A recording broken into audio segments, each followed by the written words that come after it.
There's a word that tends to show up around this stage of life, and it's usually whispered, not said out loud.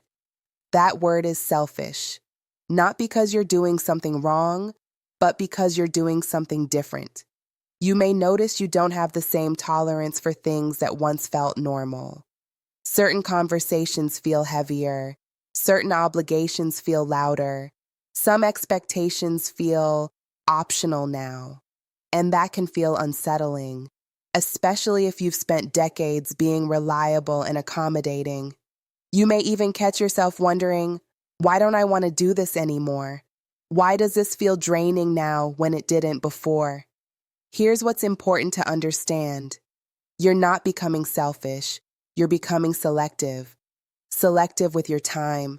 Selective with your energy. Selective with what and who feels aligned with who you are now.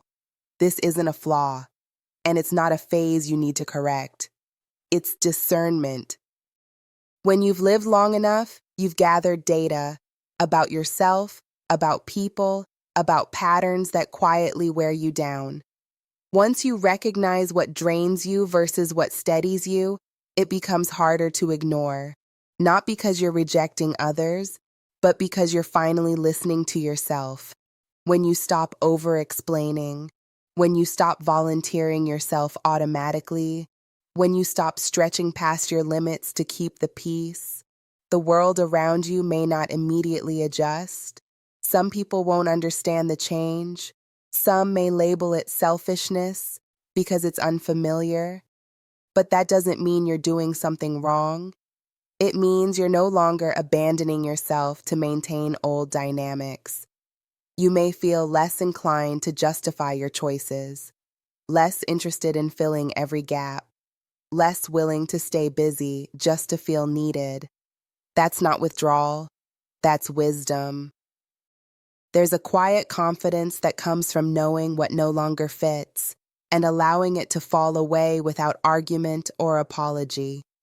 Because noticing that you're becoming more selective is often the first sign that you're realigning with who you are now, not who you were expected to be. And that shift, while subtle, changes everything. If this message felt familiar, you're not alone. This video is part of a quiet series for women navigating these midlife shifts, one realization at a time. Watch the full series for more gentle reflections on midlife realignment, self-trust, and becoming who you are now.